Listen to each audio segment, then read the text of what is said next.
വിഷമഴ വെളിച്ചം കെടുത്തിയത് ശോഭനയുടെ ജീവിതത്തിന്. 11 വയസ്സുകാരനായ മകന്റെ തുണയിൽ കഴിയുന്ന ദുരിതബാധിത കുടുംബത്തിന് സഹായങ്ങൾ എത്തുന്നില്ല. പിച്ച വെച്ച് നടന്ന മകൻ ഉണ്ണികൃഷ്ണന്റെ കളിചിരികൾ കണ്ട ഓർമ്മ മാത്രമേ കേളോത്തെ കൂളിമാവുങ്കൽ ശോഭനയുടെ മനസ്സിൽ ബാക്കിയുള്ളൂ.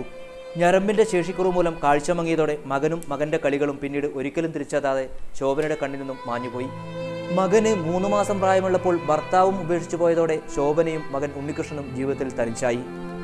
8 വർഷം മുമ്പ് അമ്മയും മരിച്ചതോടെ കുടുംബസ്ഥതായി ലഭിച്ച പഴയ മൺകട്ട വെച്ച വീട്ടിൽ ഈ അമ്മയും മകനും മാത്രമായി താമസം. ഇരുകണ്ണിനും കാഴ്ച നഷ്ടപ്പെട്ട ശോഭനയെ എൻഡോസൾഫാൻ പട്ടികയിലും ഉൾപ്പെടുത്തിയിട്ടുണ്ട്. ചോർന്നൊലിക്കുന്ന വീട്ടിൽ കഴിയുന്ന ഇവർ രാത്രിയിൽ സഹോദരൻ സുബ്രഹ്മണ്യന്റെ വീട്ടിലാണ് അന്തി ഉറങ്ങുന്നത്. കാഴ്ച അറ്റുപോയ അമ്മയും കൂട്ടായി നിൽക്കുന്ന മകനും കഴിയുന്ന ജീവിത പരിസരം അറിയണമെങ്കിൽ കാടുപടർന്ന വീട് പരിസരം കണ്ടാൽ മതിയാവും. വള്ളിപ്പടർപ്പുകളും കുറ്റിക്കാടുകളും നിറഞ്ഞ പറമ്പിലാണ് ഇവരുടെ താമസം. വീഴാറായ വീട് പുതുക്കി പണിയണമെന്നുണ്ടെന്ന് ശോഭന പറയുന്നു. എൻഡോസൾഫാൻ പട്ടികയിൽ ഉൾപ്പെട്ടിട്ടും ധനസഹായമൊന്നും ലഭിച്ചില്ലെന്ന് സങ്കടം പറയുന്നു. ഞരമ്പിന് കുഴപ്പമായതുകൊണ്ട് കാഴ്ച നല്ലോണം നഷ്ടപ്പെട്ടു. പിന്നെ സഹായത്തിന് ആരും ആളില്ല. എൻ്റെ മോനെ എന്നെ കൈ പിടിച്ചിട്ട് എല്ലായിടത്തും കൊണ്ടുവന്നത്.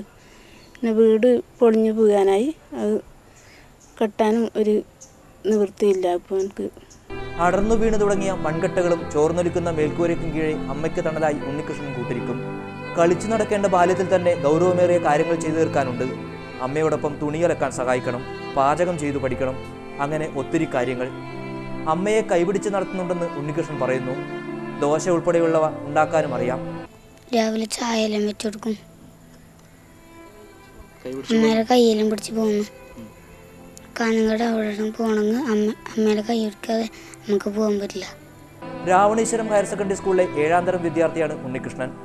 എൻഡോസൾഫാൻ വിഷമഴ പെയ്ത പുല്ലൂർപ്പെരിയയിലെ കേളോത്തെ ഈ ദുരിതബാധിത കുടുംബം നേരിടുന്ന സങ്കടങ്ങൾ കണ്ടറിയാൻ ആരും ഇതുവരെ എത്തിയിട്ടില്ല. സഹായധനം കിട്ടിയില്ലെന്ന് പരാതിപ്പെടുമ്പോഴും അതിന്റെ യഥാർത്ഥ വിവരങ്ങൾ അറിയാനും നടപടിയായിട്ടില്ല.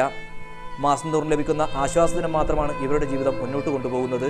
നിറമുള്ള സ്വപ്നങ്ങളുമായി ജീവിക്കേണ്ട ബാല്യം ഉടയാതിരിക്കണമെങ്കിൽ ഉണ്ണികൃഷ്ണന് തണലൊരുങ്ങണം. ഇരുട്ടുപടർന്ന ശോഭനയുടെ കണ്ണുകളിൽ ഇത്തിരി വെളിച്ചമെങ്കിലും എത്തണമെങ്കിൽ വിദഗ്ധ ചികിത്സ ലഭിക്കണം. എല്ലാറ്റിനുമായി ആരെങ്കിലും എത്തുമെന്ന പ്രതീക്ഷ മാത്രമാണ് ഇവരെ മുമ്പോട്ട് നയിക്കുന്നത്. വിഷമഴയുടെ ദുരിതമനുഭവിക്കുന്ന പുല്ലൂർപ്പെരിയയിലെ ഒരു കുടുംബമാണിത്. എൻഡോസൾഫാൻ പട്ടികയിൽപ്പെട്ട അന്ധയായ അമ്മയും മകനും അനുഭവിക്കുന്ന ഈ കാഴ്ച കാണുക. കാട് പിടിച്ച ഈ വീട്ടിൽ കഴിയുന്ന ഇവരുടെ ദുരിതങ്ങൾ കാണുക.